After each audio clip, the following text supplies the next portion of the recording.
Hi, thank you for joining me this week for the Gluteus Maximus. And I hope you were able to read in your book the section on the Gluteus Maximus specifically. It is pages 64 through 68. And Dr. Ray Long has wonderful descriptions of these. Before we go further, though, I have my dog Owsley here. He's chewing on some kind of treat, so I'm in my living room now. But some things I wanted to share with you about the gluteus medius. When I first start to connect to a muscle, I read the information. Then I like to close my eyes and just kind of focus on where that is for me. And just kind of notice where it is, even though seeing it in the picture and then not really being able to see the gluteus maximus on yourself, but you have some kind of idea of where it is. So again, I like to sit and kind of connect with that. And then I like to come back to the word hatha yoga, which is, again, to balance the sun, the moon. Come here, Owsley. Come on over here. Right there. Down. Scoot, please. Okay. So, sorry about that. Okay, down. Maybe. Okay, so again, hatha yoga, the sun, the moon. So when one muscle engages, the opposite muscle gets stretched. So, hold on one second. Down. So you have the gluteus maximus. Whenever it is engaged, the psoas muscle gets stretched out. And whenever the psoas muscle is engaged, the gluteus maximus gets stretched out. And that's where I think it gets really fun to connect with different things like that. The little synchronicities of the different muscles, the different shifts and how they start to work. Completely fascinating to me. So to awaken the muscles. So Dr. Ray Long has some great ways to awaken the muscles. But for those that are weak or that might have a tight ass, some general things that they could start to work with are, you could have them, or again yourself, you could simply lie down, and when you do, you could have the knees bent. That helps protect the lower back. And simply bring one knee in and just hug that leg in. And you may feel it or you may not feel it, but the largest muscle on the posterior side of the body, one of the largest ones, the gluteus maximus, just start to hug that leg in, and maybe you connect with that gluteus maximus. And also notice, again, the hatha yoga, the balance. So you could try to connect to the psoas, and maybe you let the knee come out a little.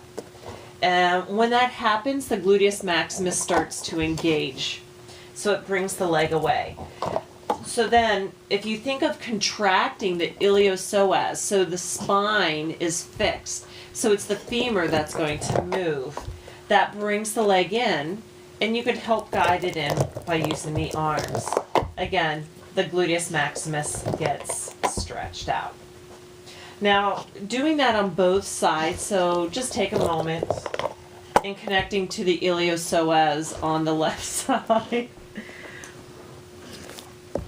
And again, notice the leg being worked.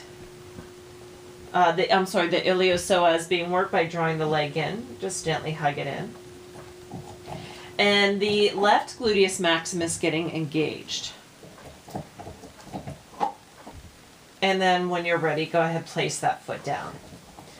So now we're going to stretch out the iliopsoas and we're going to engage the gluteus maximus by doing a very simple, gentle back bend, a bridge pose. So I like to bring my arms up overhead and just completely relax the arms. Kind of settle in. And you could start by doing a couple pelvic tilts forward and back.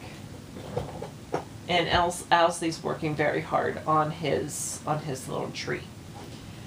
And then after you've warmed up the spine a little, you could press into the feet and just start to lift the hips off the floor. Now you don't have to go far at all. And again, close the eyes. When you're able to close the eyes, that brings more awareness into the physical body. So the buttocks are engaged and the gluteus maximus, both the right and left side, are engaging. And maybe you're able to connect with the psoas. So holding here a couple of breaths. And notice the breath, notice the belly expanding and contracting, the freedom of the rib cage in the front of the torso. And notice the effort being done in the back, specifically the gluteus maximus. And then go ahead and lower the hips down. And once the hips come down, just relax the whole body.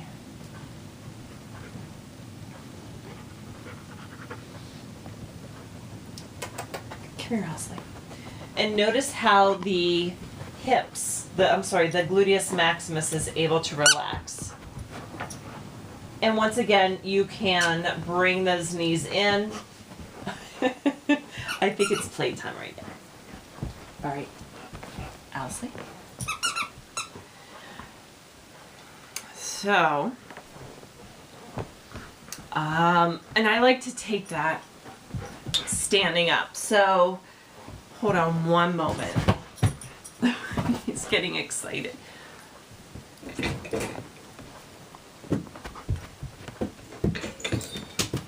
Okay, so when we're able to come back to that, connecting again to the psoas and the gluteus maximus, I like to stand here, and this is some things I just do for the fun of it. If I engage my right gluteus maximus, what happens? My right hip presses forward. And the same thing with the left. So if I engage my left gluteus maximus, my left hip presses forward. Then I notice my body starting to twist. So if the left buttock is engaging, what happens if I contract my right psoas, keeping my right leg fixed? So that starts to twist me to the right. Now if my right gluteus maximus engages and I start to engage my left iliopsoas, that starts to twist me to my left. So we'll come back to that information when we get deeper into the different muscles. So also coming into Dr. Ray Long's example of Virabhadrasana 3, actually any standing poses, I like to use the gluteus maximus to connect with that, to lift to help lift the standing leg. So if you root the fixed leg down, put a little bend in it. I'm going to actually use a chair for support. And then coming into, again, Virabhadrasana 3, both arms can reach forward, or again, my one hand's going to use a chair. I'm going to engage my left buttock, just focus on that, and it's like a lever. The left leg lifts up. And then go ahead, you could do that with the other side. So put some bend into the knee, sliding the right leg back, find your stability. And when you're ready, right buttock engages, and that lifts the right leg up. So when I'm doing this, I'm just trying to connect to the muscle that I want to engage, the muscle that we're focusing on, again, the gluteus maximus. So right buttock engages. We're not going all out here. We're just trying to connect to that muscle group. And then lower back down.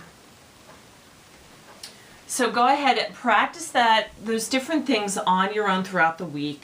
Engaging, stretching, and now that we have two muscle groups we've worked with, start to work with how one stretches and the other one engages.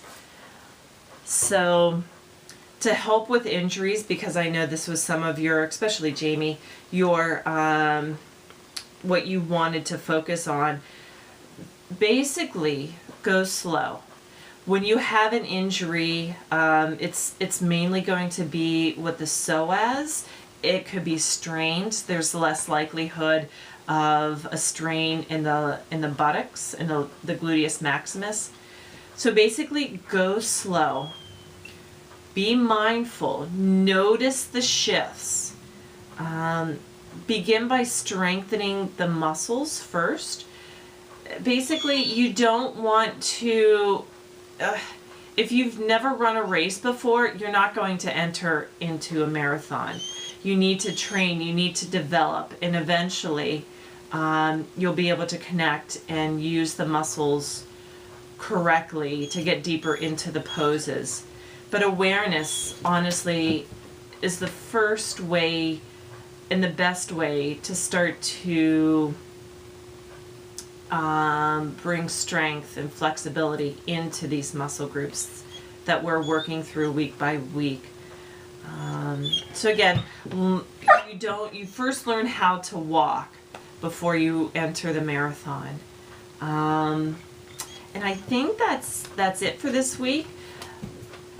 So again, practice on engaging and contracting and stretching and lengthening the gluteus maximus. And notice how the gluteus maximus and the iliopsoas play together. And when one is able to be engaged, you're able to connect to the opposite one, the psoas. That's when you start to find stability in the postures. So, any questions, please don't hesitate to contact me. And we'll go from there. Thank you. Namaste.